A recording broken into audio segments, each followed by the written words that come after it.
cada bater de asas, no fluxo de suas águas, um paraíso se faz presente em nosso quintal.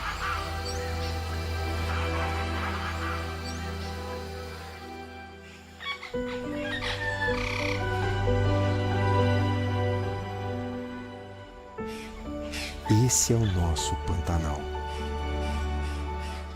Essa beleza natural sofre uma das maiores queimadas dos últimos anos.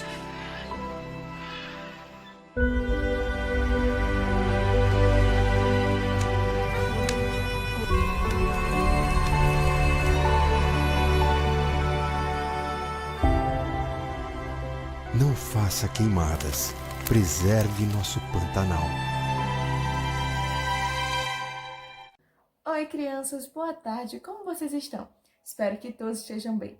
Hoje vamos dar continuidade ao nosso capítulo, tá? E vamos falar sobre o que é um ser vivo.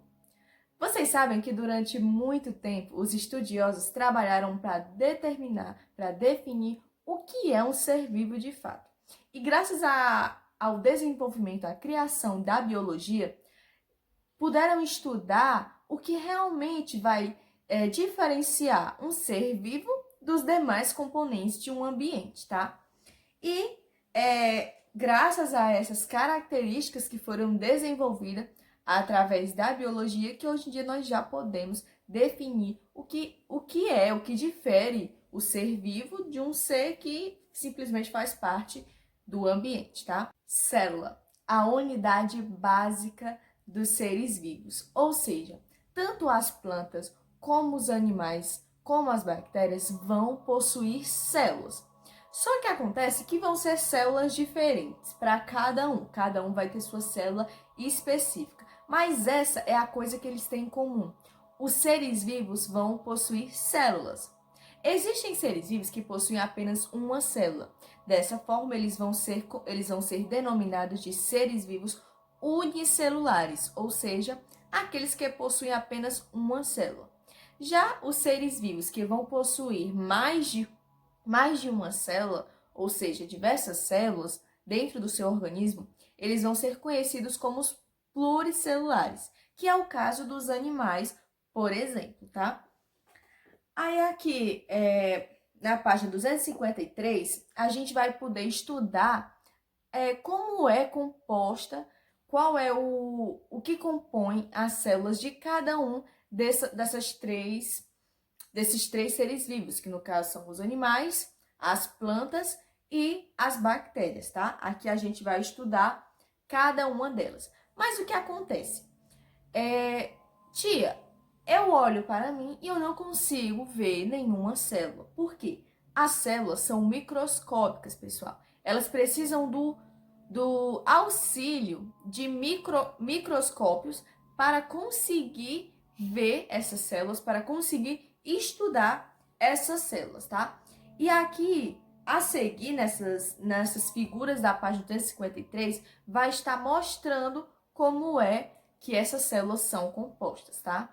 A primeira célula que nós podemos ver aqui é a célula animal, tá? Ela vai possuir núcleo, o citoplasma e a membrana celular.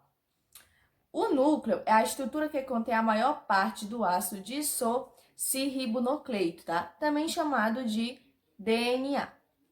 As moléculas de DNA armazenam informações importantes sobre as características dos seres vivos. O núcleo da célula é delimitado por uma membrana semelhante à membrana celular.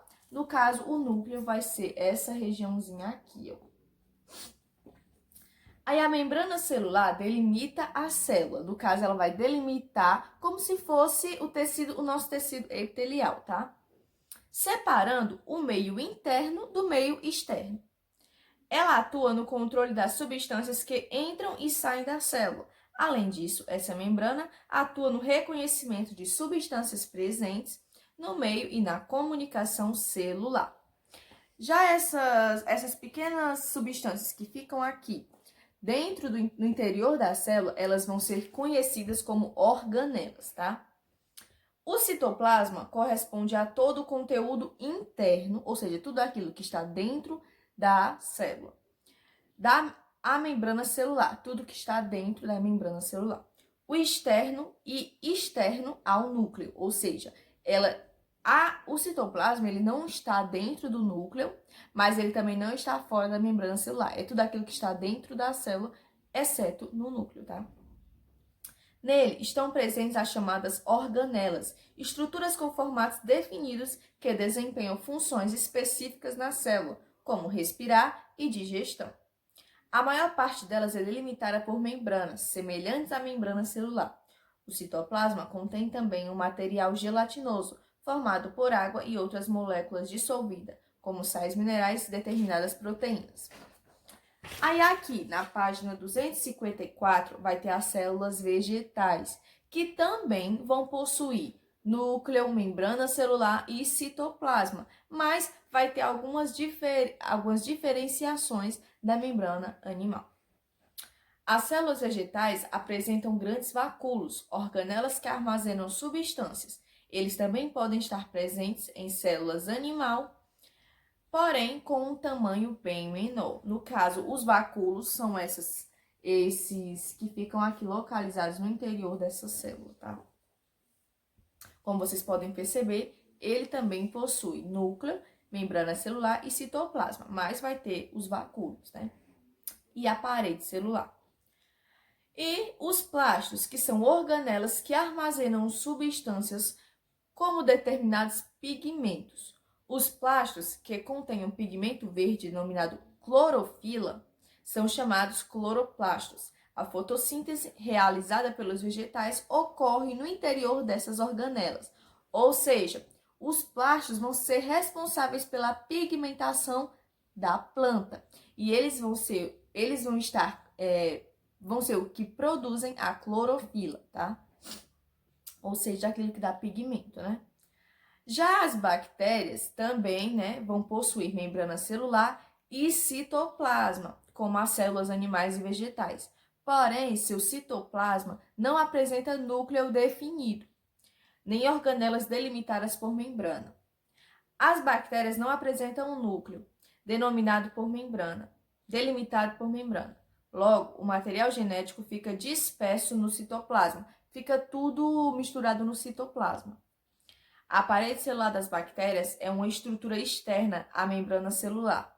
Essa parede contribui para manter o formato celular e para a proteção da célula. As substâncias que compõem a parede celular das bactérias são diferentes das que compõem a parede das células vegetais. Ou seja, a parede celular ela vai estar fora da membrana celular. Ela vai estar protegendo também a membrana celular. Como vocês acabaram de perceber, as células animais e vegetais, elas vão possuir a membrana, tá? Que vai delimitar o núcleo. Ou seja, o núcleo, diferente da célula das bactérias, ele não vai estar espalhado no citoplasma. Não, ele vai estar delimitado, vai ter um formato graças à membrana que vai cobrir esse núcleo, porque o DNA, ele fica localizado nesse núcleo, tá? Então, as células que vão possuir o núcleo delimitado por membrana, que é o caso das células animais e vegetais, eles vão ser o quê? Eucariontes, tá?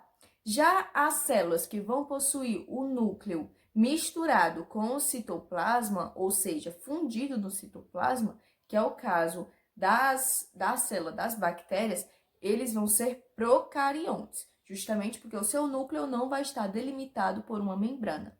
E esse foi o nosso vídeo, pessoal. Eu espero que vocês tenham gostado.